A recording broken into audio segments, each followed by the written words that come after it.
ابو جال کو لے لیں، دماغ میں شک تھا، حالانکہ حضور میں کوئی شک نہیں۔ ایک دن آگے کہنے لگا کہ بتائیے میری مٹھی میں کیا ہے؟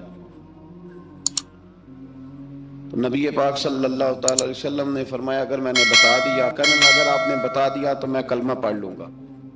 حضور نے فرمایا میں نے بتا دینا ہے پر تو نے کوئی نہیں پڑھنا، میں بتا دینا ہے۔ کہ بتائیے، تو حضور نے فرمایا چل سودا کر لیتے ہیں، اگر جو تیری مٹھی میں ہے وہی بتا دے پھر تیرا کیا خیال ہے؟ تو نبی پاک صلی اللہ تعالی علیہ وسلم نے کہا کیا بھئی ابو جہل کی مٹھی میں؟ تو اس کی مٹھی میں کنکر تھے، کنکروں نے کلمہ پڑھنا شروع کر دیا۔ جب کنکروں نے کلمہ پڑھا، پتھر تھے وہ، انہوں نے کلمہ پڑھا، ابو جہل نے وہ کنکر زمین پہ پھینکے، کہنے لگا اوہو تیرا جادو تو پتھروں پہاڑوں پہ بھی چلتا ہے۔ اب جملہ کہنے لگا ہوں سمجھ لینا، ابو جہل گوشت کا آدمی تھا، کنکر پتھر تھے، پتھر کلمہ پڑھ گئے۔ گوشت پوشت کا آدمی تھا پر کلمہ، کیونکہ یہاں کیا تھا؟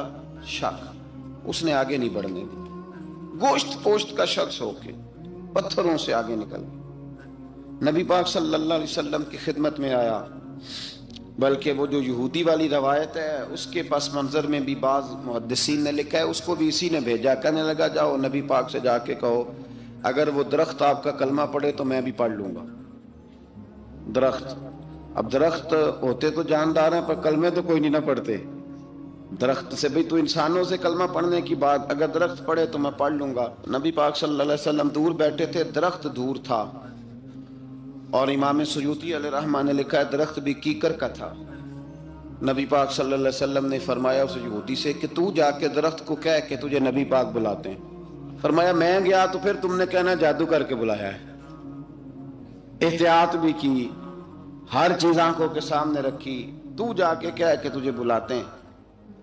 وہ بندہ گیا، جا کے کہنے لگا، اور امام سیوطی نے اس کو لکھا ہے، کہنے لگے اس نے نبی پاک کا نام بھی نہیں لیا، کیونکہ ابو جہل اینڈ کمپنی کو پتا تھا کہ مصطفیٰ کے نام میں بھی بڑی برکت، خالی نام بھی نہیں لیا۔ کہنے لگا درخت وہ جو سامنے بیٹھے ہیں نا وہ تجھے بلا رہے، نام نہیں لیا حضور کا، وہ جو سامنے بیٹھے ہیں نا، جاءت لدعوتہ الاشجار ساجدۃ، امام بوصیری کہتے ہیں درخت آیا اور سجدہ کرتا ہوا، زمین چیرتا ہوا آیا۔ کس طرح آیا؟ پہلے آگے جھکا، پھر پیچھے جھکا، دائیں جھکا، بائیں جھکا۔ یہاں بھی لکھنے والوں نے لکھا ہے کہ وہ نہ درخت اپنی جڑیں اکھیڑ رہا تھا، جب چلنا تھا نا اس نے حضور کی طرف آنا تھا تو آگے دائیں بائیں ہوا، جڑیں اکھیڑ رہا تھا۔ لیکن ہمارے استاد جب ہمیں یہ روایت پڑھایا کرتے تھے تو کہتے تھے جڑیں نہیں اکھیڑ رہا تھا، جب اس نے سنا مجھے نبی پاک نے بلایا تو اسے وجد ہو گیا تھا، وہ جھومنے لگ گیا تھا، جھوم رہا تھا، حضور نے مجھے بلا لیا، جاءت لدعوتہ الاشجار ساجدہ۔ تو درخت آیا، اس نے آ کے نبی پاک کو سجدہ کیا، لکڑی کا بنا ہوا درخت ہے، سجدہ کیا۔ سجدہ کرنے کے بعد درخت اٹھا اور اٹھ کے اس نے نبی پاک کا کلمہ پڑھا۔ وہ جس کو ابو جہل نے بھیجا تھا نا یہودی، وہ درخت کی حالت دیکھ کے کلمہ پڑھ گیا، وہ کلمہ پڑھ گیا، لیکن یہی بے ایمان کہنے لگا ہوئے ہوئے ان کا تو درختوں پہ بھی جادو چلتا ہے۔ لا ریب فی، شک قرآن پاک میں، لیکن اگر بندے کے دماغ میں ہو اس کا علاج ہے کوئی؟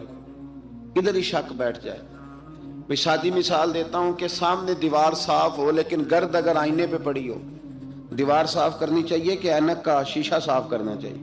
ساری زندگی لوگ دیوار صاف کرتے گزار دیتے، ساری زندگی تراش خراش کرتے گزار، اپنی مرضی کی پینٹنگ کرتے گزار دیتے ہیں، پر اپنی آنکھ کی پتلی صاف نہیں کرتے، آنکھ کی پتلی صاف نہیں کرتے۔ کسی نے حضرت رومی سے کہا تھا حضور دنیا میں کوئی اچھا ملتا نہیں، فرمانے لگے تھوڑا رونا شروع کر تاکہ تیری پتلیاں وضو کر لیں، وضو کر لیں، وہ انہیں پتہ چل جائے کہ کتنے صاف ستھرے لوگ دنیا میں پائے جاتے ہیں۔ ابو جہل پھر آ گیا، کہنے لگا اگر آپ چاند کے 2 ٹکڑے کر دیں تو میں کلمہ پڑھنے کو تیار ہوں۔ اچھا یہاں بھی بڑی مزے کی بات ہے، اللہ نے پہلے کہہ دیا نبی پاک کو کہ ان الذین کفروا سواء علیہم اانذرتہم ام لم تنذرہم لا یؤمنون۔ محبوب یہ جن کی قسمت میں کفر ہے نا، آپ انہیں ڈرائیں چاہے نہ ڈرائیں، یہ ایمان نہیں لائیں گے۔